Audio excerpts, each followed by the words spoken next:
آیت نمبر 41 میں ارشاد فرمایا گیا وآمنوا بما انزلت مصدقا لما معکم ولا تکونوا اول کافر بہ. یہ جو لفظ ہے نا کافر بہ، اس کو زیادہ تر لوگ پڑھتے کافرن بہ.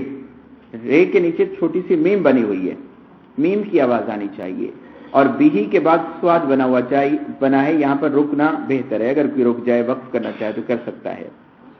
ولا تشتروا بآیاتی ثمنا قلیلا. اگر رکیں گے تو قلیلا پڑھیں گے، اگر رکیں گے نہیں ملا کر پڑھیں گے تو قلیلا وإیایا فاتقون اس کو پڑھیں گے، قلیلا وإیایا فاتقون. وآمنوا اور ایمان لاؤ، بما انزلت اس پر جو میں نے نازل کیا ہے، اور ایمان لاؤ اس پر جو میں نے نازل کیا ہے. مصدقا لما معکم، یہ سچا ثابت کرنے والی ہے اس کو جو تمہارے پاس ہے.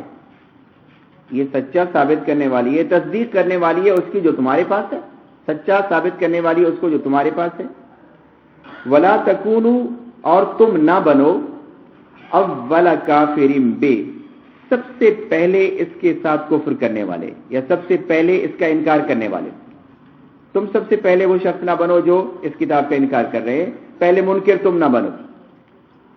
ولا تشتروا بآیاتی ثمنا قلیلا، اور نہ بیچو میری آیات کو ثمنا قلیلا، حقیر قیمت کے ساتھ یا تھوڑی سی قیمت کے ساتھ میری آیات کو تھوڑے سے معاوضے اور بدلے کے بدلے نہ بیچو.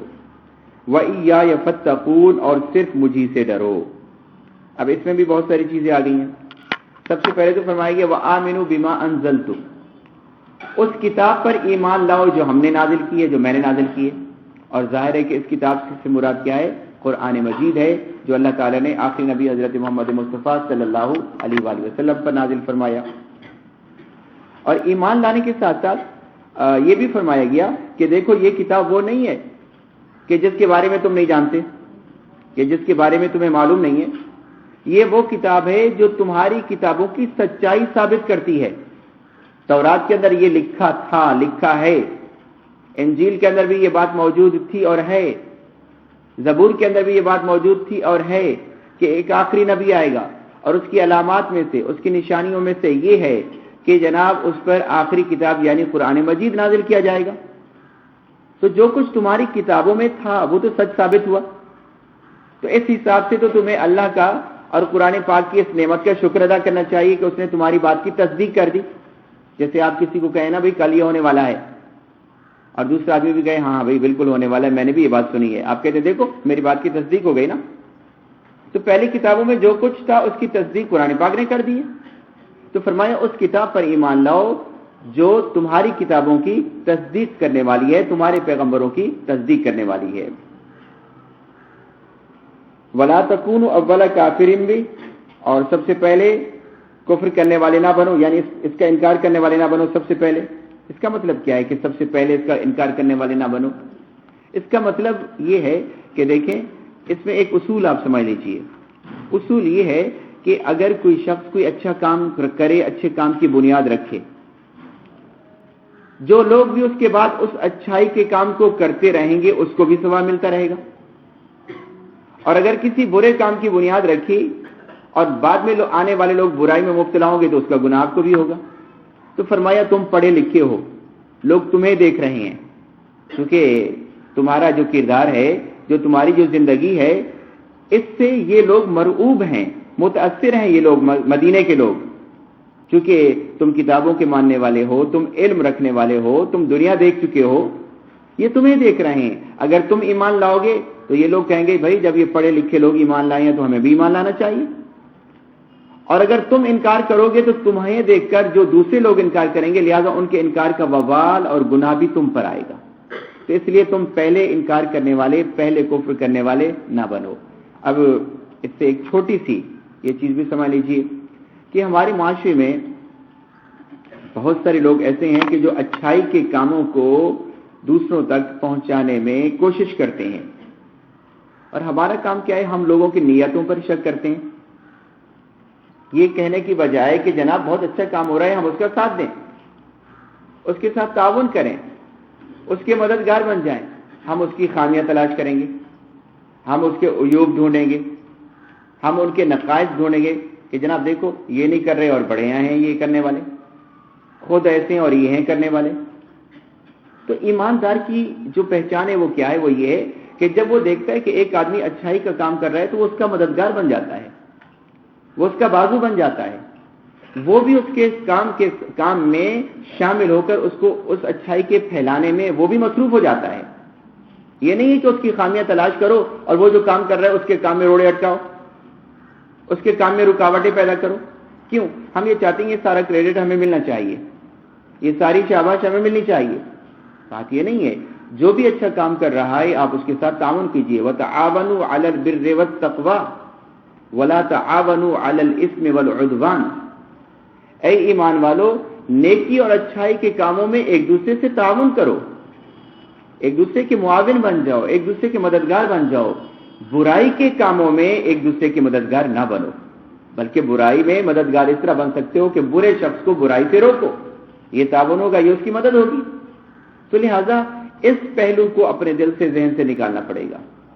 اگر ایک شخص اچھا کام کر رہا ہے, اگر اس کے کردار میں کہیں کوئی خامی ہے, اگر اس کے عمل میں کہیں کوئی جھول ہے, کمی ہے, کمزوری ہے, اس کو آپ نظر انداز کر دیجئے, اس لیے کہ جو وہ کام اچھائی کا کر رہا ہے آپ اس میں اس کے ساتھ شامل ہو جائیے, آپ اس کو اچھا سمجھیے, آپ اس کی داد دیجیے, آپ اس کی تعریف کیجیے, اس کے ساتھ شامل ہو جائیے. باقی اس کے اندر جو برائی کے پہلو ہیں اللہ تعالیٰ اس کی برکت سے انشاءاللہ وہ بھی ختم کر دے گا, وہ بھی مکمل طور پر اچھائی کے راستے پر آ جائے گا. تو لہذا فرمایا کہ تم پہلے انکار کرنے والے نہ بنو کہ تمہیں انکار کرتے ہوئے دیکھ کر دوسرے لوگ بھی انکار کر دیں.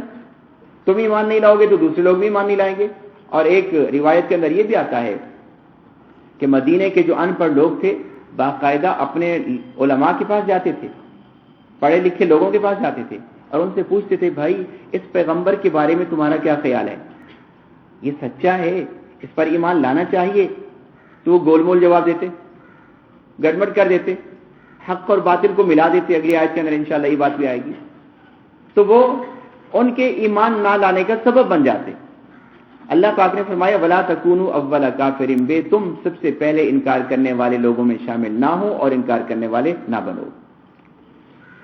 وَلَا تَشْتَرُوا بِآيَاتِي ثَمَنًا قَلِيلًا, اور میری آیات کو حقیر قیمت کے بدلے نہ بیچو. اس سے وہ لوگ بھی مراد ہیں اور ہم لوگ بھی مراد ہیں. بھائی خالی ان لوگوں کے لیے نہیں ہے یہ. ان لوگوں کا کام کیا تھا؟ تھوڑے تھوڑے پیسے کی وجہ سے کسی کی عزت و آبرو کو دیکھ کر, کسی کے مرتبے اور رتبے کو دیکھ کر احکامات ہی بدل دیا کرتے تھے, فتویٰ ہی بدل دیا کرتے تھے. تو اللہ پاک نے فرمایا تھوڑے سے معاوضے کی خاطر اپنی آخرت کیوں تباہ کرتے ہو, لہذا ایسا عمل نہ کرو. ہمارے ہاں جو ایک اس سے مسئلہ جو علماء نے بیان کیا ہے, بہت سارے مسائل بیان کیے ہیں, ان میں سے 2-3 بنیادی مسائل میں آپ کو بتا دوں. اس سے بعض لوگوں نے یہ سمجھا ہے کہ قرآن پاک پڑھانے کی اجرت لینا جائز نہیں ہے. یہ بھی ایک قسم کا آیات بیچنا ہو گیا. امام مالک, امام شافعی, امام احمد بن حنبل اور امام ابو حنیفہ, یہ 4 بڑے بڑے امام ہیں نا, فقہ کے امام ہیں, اس معنی میں کہ فقہ کی کتابیں انہوں نے مدون کی, ایک طریقہ بتایا دین کو فالو کرنے کا. امام مالک, امام شافعی, امام احمد رحمۃ اللہ علیہ تو فرماتے ہیں کہ قرآن پاک کی تعلیم پر اجرت لینا جائز ہے. امام ابو حنیفہ رحمۃ اللہ علیہ کا پہلا فرمان یہ تھا کہ اجرت لینا جائز نہیں, لیکن ان کے بعد میں جو ان کے فالوورز آئے, جو ان کے شاگرد ہیں, انہوں نے بھی باقاعدہ یہ فتویٰ دیا کہ جائز ہے. اس کی وجہ یہ, آپ نے دیکھا ہوگا کہ مساجد میں جو امام صاحب ہوتے ہیں, مؤذن صاحب ہوتے ہیں یا قاری صاحب ہوتے ہیں, ان کا دن رات یہی کام ہی ہے, یہ قرآن پاک کی تعلیم دینا, اذان دینا, نماز پڑھانا. اگر ان کو ان کی تنخواہ نہ دی جائے, میں تو یہ سمجھتا ہوں کہ ان کو ہم جو تنخواہ دیتے ہیں یا وہ جو لیتے ہیں, ان کی نیت یہ ہونی چاہیے کہ ہم اپنے وقت کا پیسہ لے رہے ہیں. یہ جو کچھ مل رہا ہے نا, ہم اپنا وقت دے رہے ہیں نا, وقت کا پیسہ لے رہے ہیں, اذان کی اجرت نہیں لے رہے, نماز پڑھانے کا بدلہ نہیں لے رہے, قرآن پاک پڑھانے کا بدلہ نہیں لے رہے, بلکہ وقت دینے کا آپ سے معاوضہ لے رہے ہیں. جائز ہے یہ. لیکن اگر کوئی شخص یہ سمجھتا ہے کہ نہیں جی جائز نہیں ہے, تو پھر تو میرے خیال میں ساری لوگ روزی کمانے پہ لگ جائیں گے, یہ کام کرنے والا کوئی ہوگا نہیں. پھر یہ مستقل کوئی کام نہ کرے گا, جب ٹائم ملے گا پارٹ ٹائم کر لے گا, جز وقتی کر لے گا. کون اتنا وقت دے گا, کون اتنا ٹائم دے گا؟ تو لہٰذا ان کا اجرت لینا جائز ہے. باقی ایک اور پہلو آپ خواتین زیادہ بہتر سمجھتی ہوں گی, بعض لوگ کیا کرتے ہیں, ایصال ثواب کے لیے قرآن خوانی کراتے ہیں. زیادہ تر لوگوں میں تو یہ کہ چلو اپنے عزیزوں کو رشتہ داروں کو بلا لیا, قرآن پاک پڑھوا لیا, کر سکتے ہیں ایصال ثواب. پہلے یہ بات ایک نقطہ, ایصال ثواب کے لیے قرآن خوانی کر سکتے ہیں, ناجائز نہیں ہے. لیکن باقاعدہ مدرسے سے پیسے دے کر طلباء کو بلانا, حفاظ اور قاری بلانا پیسے دے کر. مجھے یاد ہے ہم لوگ پڑھتے تھے قرآن پاک, تو ایک دفعہ قاری صاحب نے بھیج دیا, وہ کہیں دیہات کے اندر کے جو قرآن پاک پڑھ کے کوئی وڈیرا فوت ہو گیا ہے, گئے قرآن پاک پڑھا تو 10 روپے انہوں نے ہم سب بچوں کو تھما دیے, 10 روپے لے لیا ہم لوگوں نے. تو لہٰذا اجرت اس چیز پر اجرت لینا جائز نہیں ہے. اسی طرح بعض لوگوں میں رواج ہوتا ہے کہ وہ اپنا کوئی شخص فوت ہو گیا تو قبرستان میں قاری صاحب مقرر کر دیتے ہیں, حافظ صاحب جی 40 دن ہمارے اس قبر پر پڑھو گے اور تمہیں اتنے پیسے ملیں گے. تو لہٰذا اس کے لیے بھی اجرت لینا ان کے لیے جائز نہیں, اور اجرت دینا بھی جائز نہیں. ضروری نہیں ہے نا, یہ ضروری نہیں ہے. یہ قرآن پاک پڑھنا ضروری ہے, تعلیم حاصل کرنا ضروری ہے, قبروں پر پڑھنا ضروری نہیں ہے. ایصال ثواب کے لیے قاری کا پڑھنا ضروری نہیں ہے. آپ پڑھ لیجئے الحمدللہ رب العالمین, فاتحہ تو سب کو آتی ہے, 3 مرتبہ سورہ اخلاص پڑھ لیجئے, پورے قرآن پاک کا اللہ پاک ثواب پہنچا دے گا. تو لہٰذا قرآن خوانی پر اجرت لینا دینا, قبروں پر پڑھنے کی اجرت لینا دینا جائز نہیں ہے. باقی اگر قاری صاحب آپ کے بچوں کو پڑھانے آتے ہیں, آپ کو پڑھانے آتے ہیں, اگر وہ آپ سے اپنے وقت کا معاوضہ لے رہے ہیں, پیسہ لے رہے ہیں, تو جائز ہے, ان کو دیا جا سکتا ہے. ٹھیک, تو ایک چھوٹی سی وضاحت میں نے اس کے ساتھ کر دی. باقی فتوے بیچنا, کہیں کسی پارٹی سے کسی آدمی سے پیسہ مل گیا تو فتویٰ بدل دینا, یہ ناجائز ہے. یہ فتوے بدلنے کی بات. باقی ہمارے یہاں یہ بہت ہی کم ریشو ہے ایسے لوگوں کا جو وقت کے مطابق ابن الوقت ہوتے ہیں, جو وقت کے حساب سے فتوے دیتے ہیں. ایسے بہت کم لوگ ہیں. اصل میں فتویٰ دیا جاتا ہے اسٹیٹمنٹ پہ, بیان پہ. آپ اگر اپنا چھوٹا سا جملہ بھی بدل دیں گے نا بیان کا, واقعہ بیان کرتے ہوئے, مسئلہ پوچھتے ہوئے, فتویٰ بدل سکتا ہے آپ کے اس بیان پر. تو لہٰذا لوگ کیا کرتے ہیں, میرے پاس آ کر کوئی مسئلہ پوچھا تو بالکل سیدھا سادہ جواب مل گیا. اب انہوں نے دیکھا یار اس سے تو مجھے نقصان پہنچ رہا ہے, تھوڑا سے ایک دو جملے اور اس میں شامل کر لیں, تھوڑا سا اس بات کو گھما لیں, کسی اور سے پوچھ لیں گے, ظاہر ہے وہ اس کے بعد آپ کے اسٹیٹمنٹ کے مطابق آپ کو فتویٰ دے گا, آپ کو مسئلہ بتائے گا. تو قصور زیادہ تر پوچھنے والوں کا ہوتا ہے. فطور جو ہے نا وہ زیادہ تر پوچھنے والوں کا ہوتا ہے, بتانے والوں کا کم ہوتا ہے. ہاں, بتانے والے ایسے بہت کم ہی لوگ ہیں کہ جو وقت کے حساب سے فتویٰ دے دیں یا فتویٰ فروشی شروع کر دیں. تو لہٰذا اللہ پاک نے فرمایا وَلَا تَشْتَرُوا بِآيَاتِي ثَمَنًا قَلِيلًا, میری آیات کو, میرے احکامات کو, فتووں کو, دین کو تھوڑے سے حقیر بدلے کی خاطر نہ بیچو. جی کوشچن میں آپ نوٹ کیجیے انشاءاللہ آخر میں. وَإِيَّايَ فَاتَّقُونِ, اور صرف مجھے سے ڈرتے رہو. اگلی آیت ہے